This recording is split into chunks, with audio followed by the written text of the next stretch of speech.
Hello, we have Andrea with us today, and I am going to ask her to introduce herself. My name is Andrea Falkenstein. I live in Brooklyn, New York, and I was diagnosed this year with cyclical vomiting syndrome. Just this year. Only in 2020, which of course hasn't been great for anybody. This is true. How long were you experiencing symptoms before your diagnosis? 2 years, a little over 2 years before I yelled, literally like lost my mind on my doctor and said, my GI doctor. And he said, why can't I have 20 of you? Because I do have 20 doctors. I counted 20 because I have a lot more than just cyclical vomiting. So I said, how come none of you are dummies. Why can't one of you make a guess? So I immediately was like, Mediterranean fever, what is that? And, I looked at it and it's kind of like, it's very similar to cyclical vomiting, actually.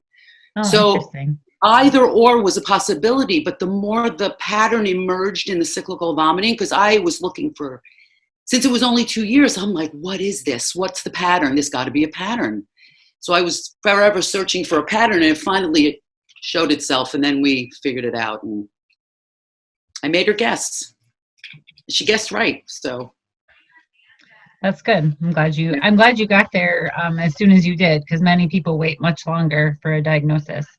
I know that from being in that group on Facebook, it's people wait years. I mean, for all the illnesses I have, people seem to wait years. And I seem to get how some people are underdiagnosed. I am very overdiagnosed. Mm-hmm. I'm the opposite, underdiagnosed or not diagnosed. Besides the Mediterranean fever, were there other things that your doctor thought you might have?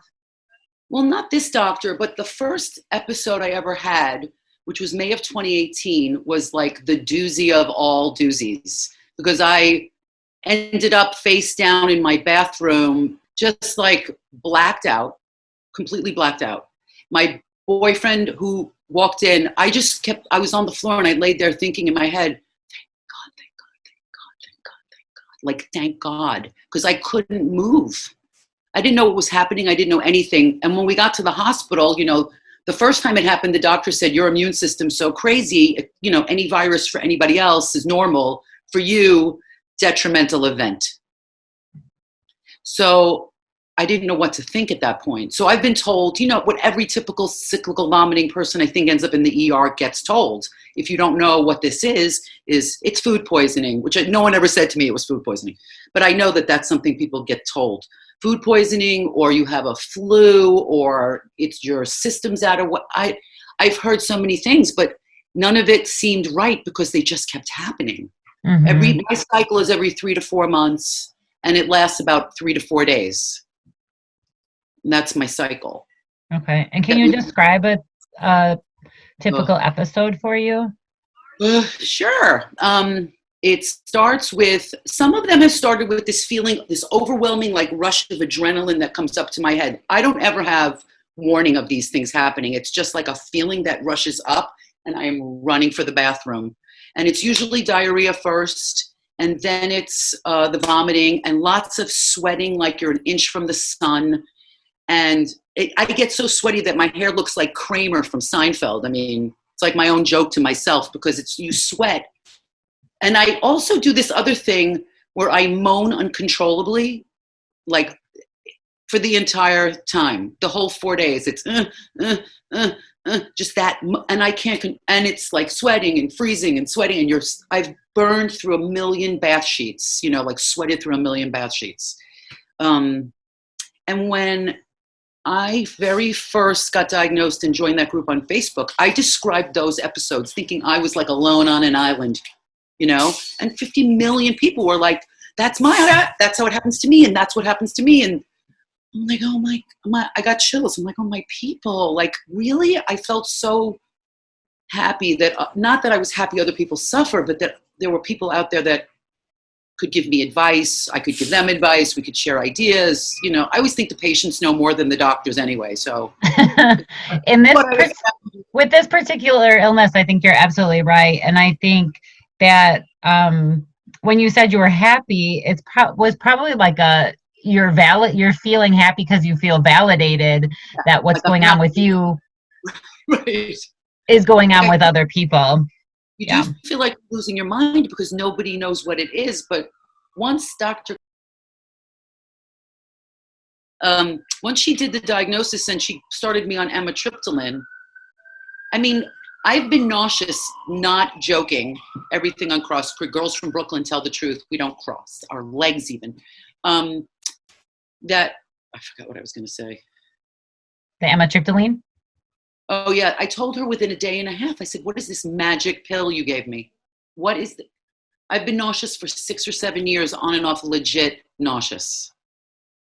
And there's been a lot of things that have happened within those 7 years that could be, I mean, all my other illnesses too can cause nausea. I mean, but she gave me the amitriptyline and I was like, what is this voodoo? What is this voodoo you're giving me? And then, so, we slowly, because I'm very, very medication sensitive. So we started me at 25, and then in 2 weeks it was 50, and then in another 2 weeks it was 75.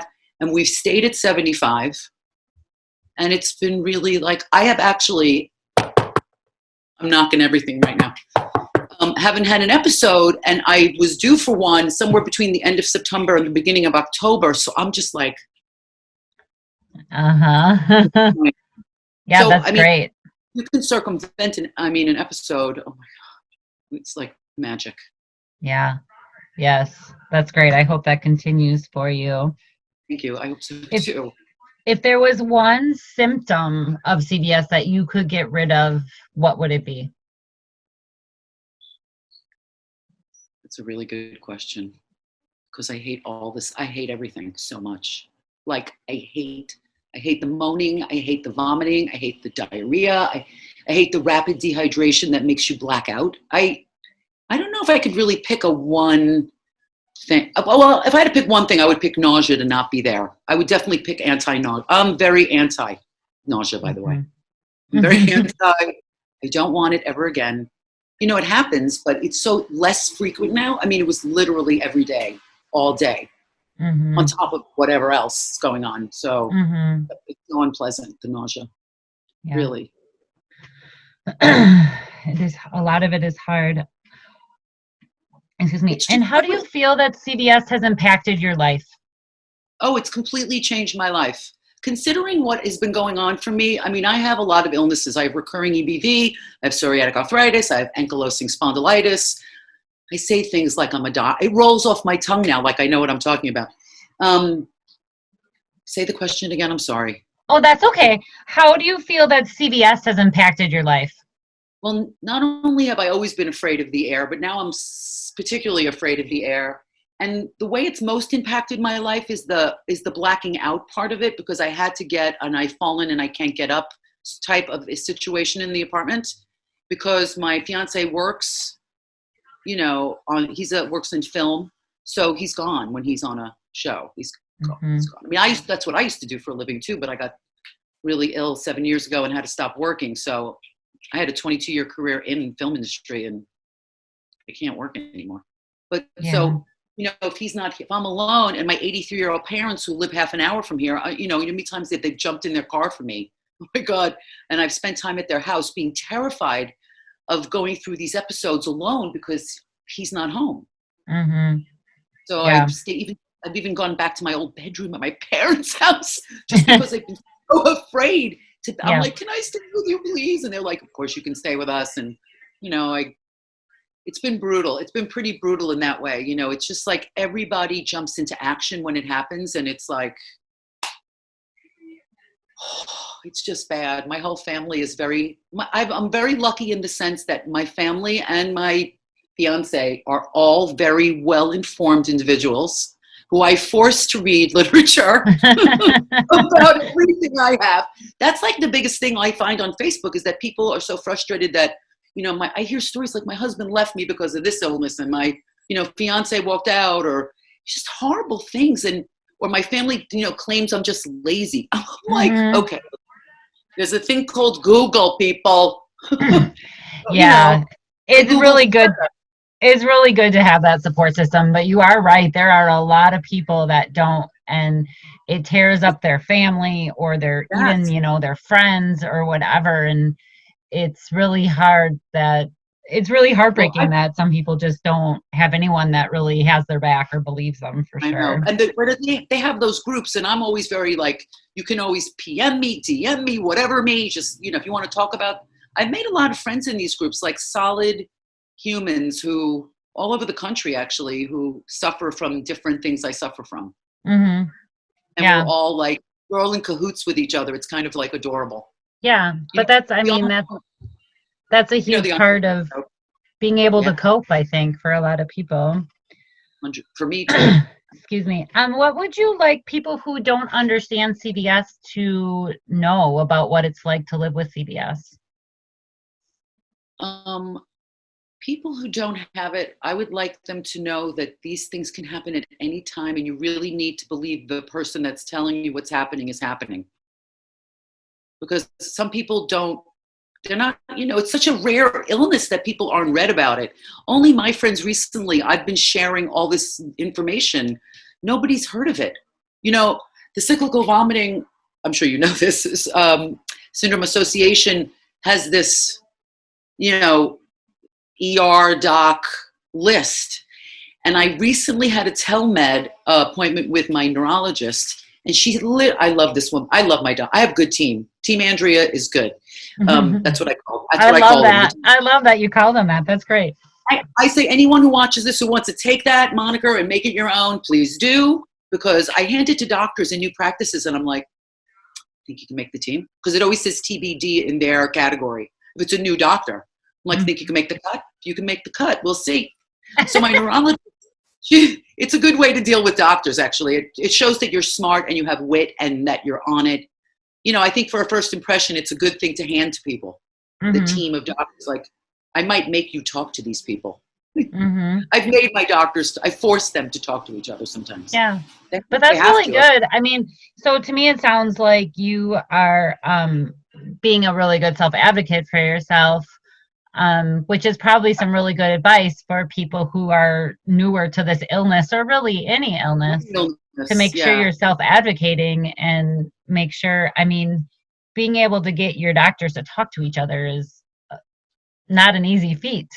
And actually, let's talk about that. So how would you suggest getting people to have their doctors kind of collaborate and work as a team in that regard? I have several doctors. Okay, my rheumatologist and my infectious disease doctor, even my old acupuncturist. I got my infectious disease doctor and my rheumatologist actually to talk about me. They email each other now and they send each other patients, because I have said to my rheumatologist, because those two things are very close in a way, the infectious and the rheumatology, because rheumatic and infectious, and so I forced those two to talk, and they were very willing to do it, actually. And it was, thank God, my doctors, aren't, so egotistical that they don't think that they should be talking to each other. And I will tell you that when I got the diagnosis of cyclical vomiting, in that appointment, I was actually with my doctor, because we had done the upper endoscopy just to make sure there was nothing else going on that could cause any of these episodes, just to be sure, because I did have 5 ulcers in 2018 also. I don't do anything small, I'm just saying. Andrea never does anything small. So when I was sitting in that appointment, she said to me, because I was on Prozac at the time for depression and anxiety. So she said, I said, you want to put me on amitriptyline? And she's like, it's an old broad spectrum drug. And I'm like, but it's an antidepressant, right? And she said, yeah. I said, well, I'm on Prozac. Is that going to be a problem? And she said, yes. I said, do you want me to call I said, we can get the psychiatrist on the phone, because I have a meds doctor and I have a therapist, because that's the way things are supposed to happen. So at least in my eyes. So we got him on the phone and I put him on speaker. He's such a nice guy. Oh my God, this guy is a dream for, a male psychiatrist to begin with, but Dr. Fantastic. So I get him on the phone, and she doesn't believe that he's as nice as he is. And so I get him on the phone, and I said, Doctor,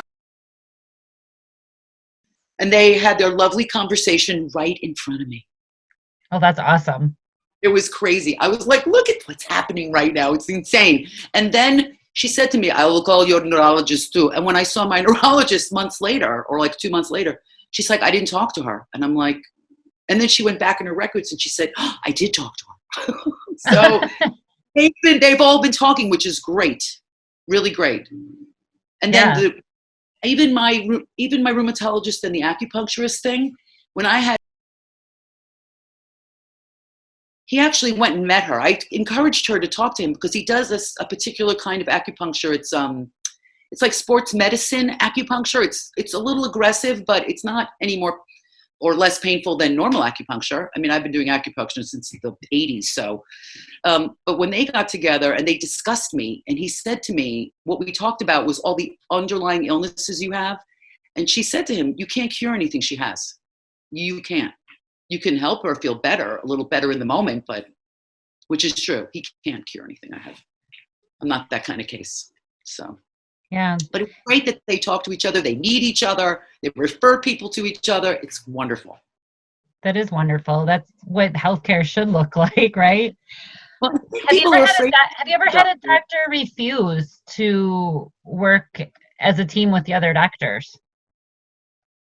The only doctors that have been the biggest jerks I have found, although I recently have had amazing experience. But usually pain doctors, I want to say pain doctors are god awful. I have burned, in 7 years, I've probably gone through like 8 or 9 practices.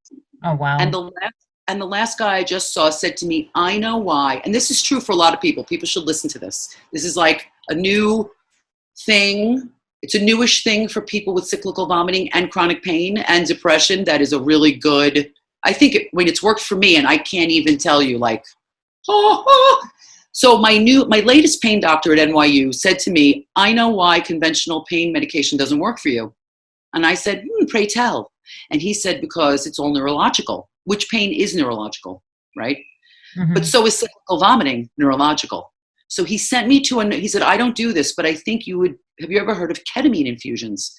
So I said, I know what infusions are. I don't know what ketamine is. I didn't know at that time what it was. Of course, I've done a lot of research now, but ketamine is an old anesthesia. People automatically go to either saying it's used on horses, which mm-hmm. is, in the 60s, it was used on both humans and pets and animals by veterinary doctors and doctors. And then it kind of fell out of favor, but became a club drug. Yep. So you hear people talking about K-holes, which I was like, I don't know about K-holes. I partied in the 70s. Come on, K-hole, whatever. So he sent me to this doctor who is at this, and he said that Medicare actually covers it. You just have to pay for the ketamine. The ketamine is titrated by your height and weight, right? Mm-hmm. And I know I talked to their nurse the other day. A lot of places do these ketamine infusions, but they don't do it the way this doctor does it, which is actually it's much more correct. I didn't know other people did it a certain way, but their way is you go twice a week for 3 weeks in a row. Each infusion is 4 hours. So you're there for 4 hours twice a week for 3 weeks. And I did it. I actually was supposed to go in March, but we all know what happened in March. Mm-hmm. So I pushed it to September, and I've done it. And, I've circumvented, between the amitriptyline and the ketamine infusions, I have circumvented an episode, I feel like. And I think it's partially amitriptyline, and quite possibly could be the ketamine infusions too. Mm-hmm. So I think it's good. My neurologist told me it was good for that. My GI told me it was good for the cyclical vomiting. So both of them are on board with that. So I'm hoping. Once the 3 weeks is over, then what? Okay, so then you have a consultation with their nurse practitioner, because the whole time you're out, you have an IV in one arm and IV in the other arm. One arm gets like magnesium and vitamins and saline. The other one gets the ketamine, and they watch you the whole time. There's always a nurse there, and there's always people watching you while you're sleeping, because you're sleeping. I'm sorry, ask me that question again. Oh, I asked, once you do the 3-week course, then what? Okay, so then you have a consultation with the nurse practitioner like 2 weeks later. And, the doctor tells you, Dr. Hunter told me in the very first appointment, he's like, look, and it's the first doctor who's ever said this to me, because I always say this. He's like, look, you live in there. You live at that address, which I always say, I live at this address, not you. You don't live in my body. He's like, so you'll know when the pain, because I have chronic pain too. I'm dealing with chronic pain and the cyclical vomiting. So he's like, your body, you'll know. You will know. You'll be the first to know when you need to come back for an infusion, like a maintenance infusion. And the maintenance infusions could be 2 infusions, or it could be another 6 in a row, depending on, you know, how much of a level you're at, I suppose. You know, if you're back to like an 8, then I guess 6 is in order. But, you know, if it's like a 6 or a 5, maybe 1 or 2 are in order, you know, or maybe none. I mean, I can live at a 5 very easily. It's very easy for me to live at 5.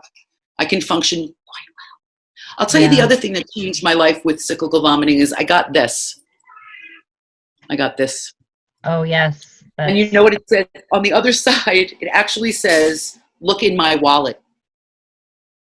Because I have so many illnesses, I got a medical card printed that's in my wallet, along with the, I get carried this with me everywhere too now. It's like the Bible, because this is what I carry. The protocol for the ER. Yep. And I was going to say, my neurologist sat there while I read it to her, and she typed it into the whole protocol into my record in case I end up in the emergency room again. Oh, that's great. That's great. And of course you got that from CVSA. I joined. I joined. I gave money. I joined because I think it's a majorly worthy cause. Thank you very much. That's good to know, and I'm glad we were able to help you in that way, because that's so important for so many people. That group has helped me more than I can tell you, actually.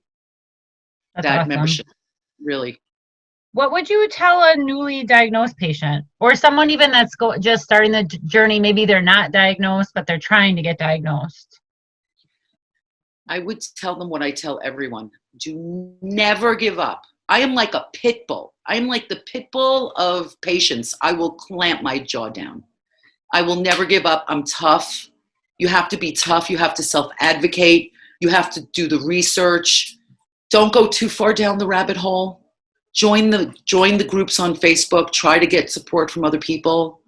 I think that would be my number one thing, is try to self-advocate and join the groups and talk about your episodes and see what other people say and how they experience episodes. I mean, that's if you get diagnosed, I guess. But if you're not diagnosed, I would just not give up. I didn't give up. I was just like, what are these things? What are they? Mm-hmm. And why is no one telling me? I felt like it was like they're either ignoring me or they don't understand it, but someone's got to make a guess. And that's when I yelled at my doctor and said, you've got to make a guess. Mm-hmm. I yelled at my doctor. Not in a bad way, but I was like, come on already. Please, somebody just make a fucking guess. I actually cursed at her and said, make a fucking guess. Make a guess. I love it. But I think that's really good and important advice, because so many people get told, I don't know what to do for you, right? And then they move on to a different doctor because they just get frustrated. So I think that's really good advice. If you could give only one word to describe CVS, what would it be? Horrifying. I thought about that question. That's the question I thought about. It's horrifying.